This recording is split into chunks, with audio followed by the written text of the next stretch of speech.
Can you tell me how to restart my computer? Sure, I'd be happy to help you with that. Are you using Windows or a Mac? I think it's Windows 10. Okay, great. The first thing you're gonna wanna do is go to the Start menu. Look in the corner for the Windows icon. It is the bottom left of your screen. Bottom left? Is it a thing in the corner that's shaped like a square? That's right. Go ahead and click on that.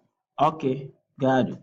Now what's next? Once you've done that, you should see a circle with a line through the top.